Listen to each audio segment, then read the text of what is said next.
What's going on, guys, and welcome back to another video. And today we're gonna talk about Kevin Porter Jr. and his rise to stardom on the Houston Rockets. So yeah, let's just get right into it. If you Kevin Porter Jr., KPJ, whatever, we got him from a deal, and basically the deal was Kevin Porter Jr. goes to Houston, and we get and we give up a second round pick, right? We give up a 7th grader. When I saw that trade, right, because the Rockets were really bad that season. They were really bad. We just traded away Harden. We had no star. We had no young talent, no picks or nothing, right? All of a sudden, KPJ shows up. And the reason why he showed up was because he was having some tension with the Cavs. I mean, I don't blame him. If someone else took my locker room, spot, I would get pretty angry too. I mean, I wouldn't throw soup, or I wouldn't really throw food at my general manager, but I would get pissed off. So yeah, the Cavs wanted to either release him or trade him, and we traded for him, right?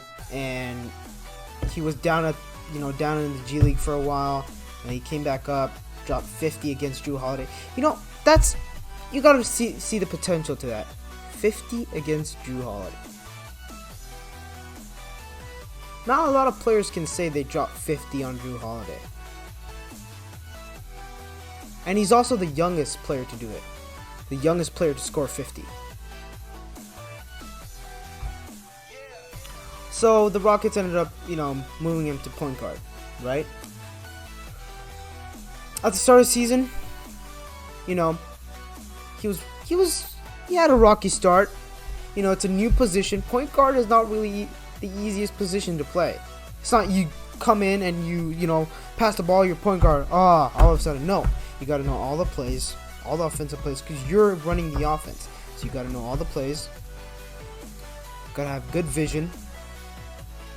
Guys, set you guys up. And at the start, he was having a lot of trouble doing that. And he's only young. He's only 21 years of age, right? So I didn't really expect a lot from him. I knew these mistakes were gonna come, but you have to overlook these mistakes. He's just 21 years of age, guys. And at 21 years old, he's low-key balling. So I think he's going to be the next guy up. I mean, he dropped 30 points against one of the best defensive teams in the NBA, the Raptors. 30 points, 3 rebounds, and 8 assists against a really good Raptors team. That's impressive. You can't really say that's fluke, because come on. He dropped 30 on a playoff team. Then, the game before that, 27 points. Against the Pelicans. That's also really impressive. He's been averaging, 17 points, I think, 2 rebounds, and 6 assists over the 6-game stretch. I don't think he's gonna cool down.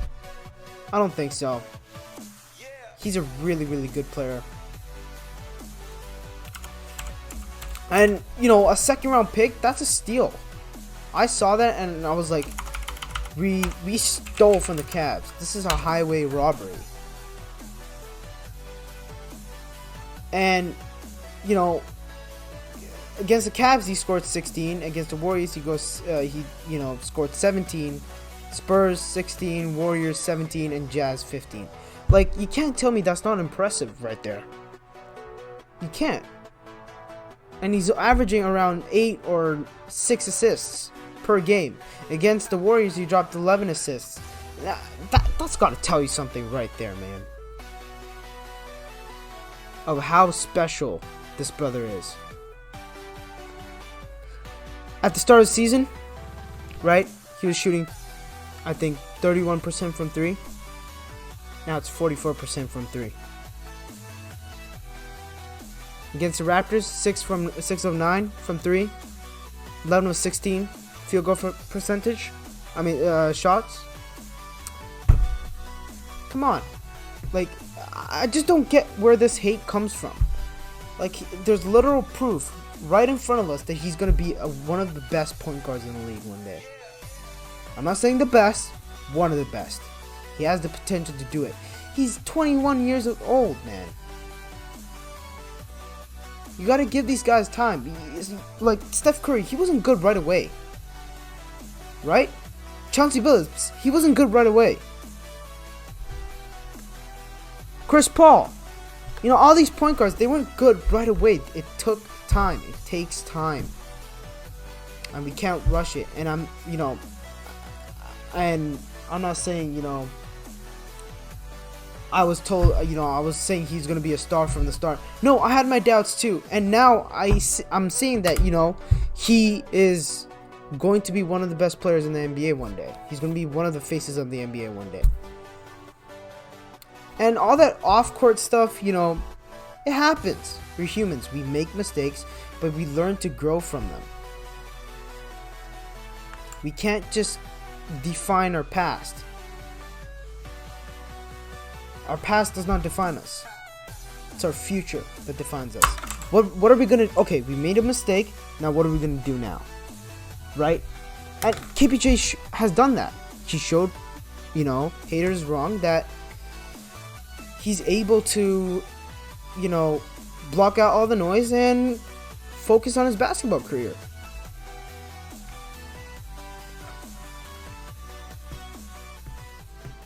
He's learning how to play point guard. It's like I said, it's not an easy position to play because you need to know how your offense is run. You need to know all the plays, how to set up your guys, tell your guys what spot to go to so you can set them up. Right? You need to have good vision. You need to be calm and collective, and he's doing that well. He's calm, collective. Now, if you watch the tape again, he's calm, collective, and he's doing what he needs to do. And not just that, right? He's getting 1 steal per game too. Against the Warriors, he had 4 steals. So he's also getting better defensively. His defense has gotten much better, like way better than it used to be. So he can hold his own on defense, right? He also has some, defense teammates that specialize in defense. So I think that could low-key help out KPJ too. Like David Nwaba could be training KPJ right now. John Wall could be training KPJ. I mean, he's learning from John Wall, who used to be one of the top point guards. If it wasn't for his injuries, he would be the top point guard right now, arguably. So KPJ has everything in his bag to become the best point guard in the league one day. Now, is it going to happen? I think so. And I'm not being biased right now because I'm a Rockets fan. No. He's going to be one of the best point guards one day. And I could say that with confidence, that he's going to be one of the best point guards. Because this brother is special, man. He's really special. We low-key robbed the Cavs, man. Biggest robbery I ever seen. Biggest robbery.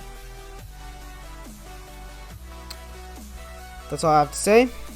Thank you guys for, watching this video. Take care.